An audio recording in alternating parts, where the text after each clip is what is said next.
제 말을 알아듣는 것 자체가 이제 사투리를 알아듣는 건데 시끄럽다. 더워 뒤지겠다. 열받아 미쳐버리겠네 진짜. 쾌적한 실내 환경을 위해 아이스쿨 파워 운전을 시작합니다. AI, 로봇, 우주선까지 새로운 기술에 대한 소식이 매일같이 들려오는 요즘.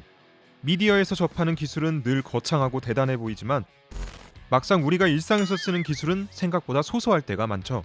사실 이토록 놀랍게 발전한 기술을 가장 확실하게 체감할 수 있는 의외의 공간은 다름 아닌 집입니다. 각자의 생활 패턴이 오롯이 스며 있는 곳, 집. 그 생활 패턴에 가장 큰 영향을 주는 것은 가전제품이라고 해도 과언이 아닙니다. 집에 오자마자 TV를 켜고 매일 아침 냉장고를 열고 매주 주말 세탁기를 돌리는 등 우리의 일상은 가전제품과 밀접하게 닿아 있습니다. 따라서 가전기술이 발전할 때마다 우리의 삶도 함께 달라지는 것을 생생하게 체감할 수 있죠. 특히 최근에는 AI 기술이 가전제품에 적용되고 있는데 한 기업에서는 공감지능 AI라는 새로운 개념을 제시하며 가전 AI의 다음 스텝을 시사하고 있습니다. 안녕하세요. LG전자 ES본부에서 가정용 에어컨 소프트웨어 개발을 맡고 있는 진의정 책임연구원입니다. 기존의 AI의 명령 같은 경우에는 저희가 명령인지라는 표현을 썼습니다. 꺼줘, 켜줘, 직관적인 명령을 기준으로 그 명령에 해당하는 부분을 수행을 했습니다. 하지만 지금부터의 AI는 단순한 명령의 작동만 하는 것이 아니라 사용자가 현재 상황을 얘기하거나 자신의 기분을 전달하면 그 부분을 파악하고 의도를 분석해서 사용자와 교감하고 소통하는 것에 초점을 둔 AI를 저희는 공감지능 AI라고 표현하고 있습니다. 그러니까 마치 챗GPT와 대화하듯 가전제품이 우리의 일상적인 언어를 이해하는 것은 물론 더 나아가 그에 맞는 기능을 스스로 판단해 실행해준다는 건데요. 말로 하는 설명은 여기까지. 직접 보여주겠다고 나선 연구원분.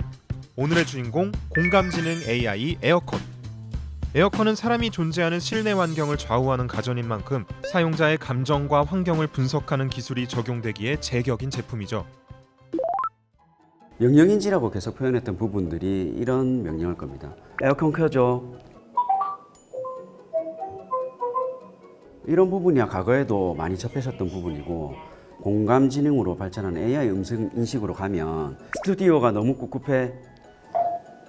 실내 습도가 54%로 쾌적하지 않으십니다. 이렇게 지금 방금 제가 꿉꿉하다는 표현을 썼습니다. 꿉꿉하다고 했을 때 에어컨이 내가 해줄 수 있는 기능은 제습 운전을 이제 해줄 수 있기 때문에 그 부분을 스스로 판단하고 동작을 한 걸 보실 수가 있습니다. 조금 더 해보면 여기 공기가 너무 탁해. 쾌적한 실내 환경을 위해 공기청정 운전을 시작합니다. 공기가 탁하다는 형태의 발화를 했기 때문에 그걸 듣고 공청을 연동을 시켰고요. 그리고 기존에 운동을 한다고 하면 이제 운동을 하면 더우니까 온도를 낮추고 이제 바람을 올리고 하는 조작을 아마 하셨을 겁니다. 이제 그렇게 하실 필요가 없이 운동할 거야. 최적의 환경에서 활기찬 운동을 위해 홈트 모드 운전을 시작합니다. 이렇게 이제 운동에 필요한 형태로 홈 트레이닝 모드로 알아서 온도를 낮추고 풍량을 올리는 형태로 스스로 기능을 추천했습니다. 이거는 제 순수한 궁금증. 예, 사투리도 알아듣나요? 제 말이 사투리처럼 안 들리시는 제 말을 알아듣는 것 자체가 이제 사투리를 알아듣는 건데 저희는 가산에 연구소가 있고 창원에도 연구소가 있습니다. 가산에서 처음에 튜닝을 해서 창원으로 들고 내려왔는데 음성인식이 잘 된다고 하는데 저희가 말을 하면 음성인식률이 원래 예측했던 것보다 훨씬 좀 떨어지는 부분이 있었습니다. 그래서 안 되는데 왜 자꾸 된다고 하냐. 본인들은 잘 된다. 그때보다는 비약적으로 사투리를 인식하는 능력이 확대되었다고 확신할 수가 있습니다. 저희가 이제 할 때 시끄럽다.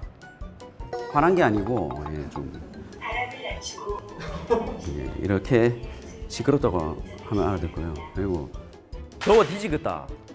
쾌적한 실내 환경을 위해 아이스쿨 파워를 지금 찐다고 했기 때문에 개인적으로 제가 시험을 하는데 자꾸 전화가 와서 미쳐버리겠다는 표현을 한번 한 적이 있습니다. 열받아 미쳐버리겠네 진짜.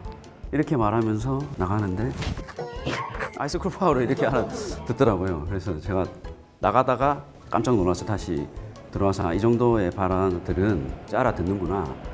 저는 경남에 있는 대학을 다니고 계속 그쪽을 벗어난 적이 없기 때문에 제 발화를 알아듣는다는 것 자체가 사투리를 어느 정도는 이제 알아듣는다 이렇게 증명을 했다고 저는 생각하고 있습니다.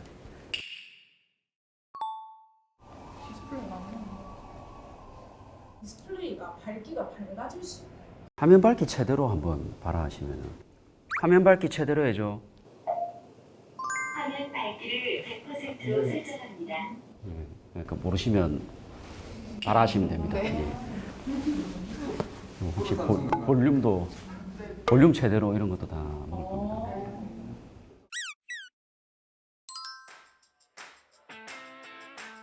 AI 바람하고 AI 음성 인식 같은 두 가지 기능을 예를 들 수 있는데요.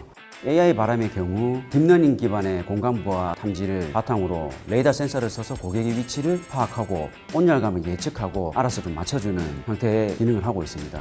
내가 있는 곳이 시원하냐 안 시원하냐의 문제가 아니라 고객이 현재 있는 곳에서 과연 진짜 시원하고 과연 진짜 쾌적하냐 이걸 이제 알아야 되기 때문에 그거는 소프트웨어만 발전한다고 되는 것도 아니고 하드웨어가 있다고 되는 것도 아니고 양쪽이 다 이제 마주쳐야지 될 수 있는 그런 기능입니다. AI 음성인식 같은 경우는 아까 보셨듯이 다양한 언어를 이제 알아듣고 있습니다. 말을 알아듣는 거하고 기능을 할 수 있는 거는 다릅니다. 이제 그 부분은 연결해 줘야 됩니다. 고객의 의도를 파악하고 내가 가지고 있는 기능을 해줄 수 있는 게 뭔가를 판단한 다음에 할 수 있는 모드가 있을 경우에는 어떻게든 좀 연결을 해 주는 형태로 기능을 만들었습니다. 당연한 이야기지만 지금의 공감지능 AI 에어컨은 하루아침에 만들어진 것이 아닙니다. 아주 오랜 시간 동안 수많은 시행착오가 있었죠. 에어컨에 처음 AI가 적용된 건 무려 8년 전인 2017년. 가전업계에서는 최초의 시도였습니다. 2016년도에 비전 카메라를 적용을 해서 사람의 위치를 판단하고자 했습니다. 2017년도에 딥러닝 기반으로 사람이 거주하는 공간과 그냥 스쳐 지나가는 공간을 구분하고자 했습니다. 확실하게 해야 될 거는 제가 있을 시절이 아니라 그런 DNA들이 지금까지 이제 연결이 됐고 그게 AI 기술을 만나면서 한 번에 좀 도약하는 그런 계기가 된 것 같습니다. 저희가 제일 처음에 기능을 하려고 초반에 좀 논의했던 게 정글처럼 만들어줘 하면 30도에 이렇게 난방을 해주고 시베리아처럼 해줘라고 하면 18도에 강풍을 해서 아주 시원하게 하자. 근데 이 부분을 고객분들이 충분히 리저너블하다고 받아들이실지 아니면 시베리아라고 했으면은 영하 한 10도, 20도 돼야지 이렇게 이제 받아들이실지 그 부분들에 대한 데이터를 가지고 있는 게 없습니다. 성능 지표 외에 감성 지표가 들어가게 되면 경험해보지 못한 판단을 해야 되는 또 새로 또 어려움이 등장하게 됩니다. 앞으로도 계속해서 나가야 되는 부분인 것 같고요. 우리의 삶과 맞닿아 있는 곳에서도 AI 기술의 발전은 계속되고 있습니다. 단순한 스마트 가전을 넘어 사용자의 의도에 공감해 스스로 작동하는 AI로 진화 중인 거죠. 여름임에도 불구하고 봄처럼 느낄 수 있게 하고 겨울임에도 불구하고 가을처럼 느낄 수 있게 하고 내가 원하는 시간과 공간을 내가 있는 위치로 가져서 나는 항상 쾌적하게 살고 이게 이제 에어컨이라고 보는데 그럼 에어컨의 AI가 발전하면 이제 자율운전 내가 가만히 있어도 항상 쾌적한 바람을 맞으면서 생활할 수 있는 환경을 구축해 주는 게 에어컨 AI가 가는 방향이라고 보고 거기에 이제 음성 인식이 추가로 들어가면서 나는 조금 더운 게 더 좋겠어 나는 조금 더 시원했으면 좋겠어 하는 형태로 취향까지 반영되고 그렇게 하려면 단순히 어떤 데이터 90이고 되게 중요한데 거기에 10%의 감성을 좀 더 더해가지고 너무 기계 냄새 나지 않는 AI 형태로 발전을 좀 시키고 싶습니다. 이번 영상을 만든 PD가 추천하는 영상도 보고 가세요. 스브스 뉴스의 다른 영상을 즐기시려면 구독 버튼을 꼭 눌러주세요.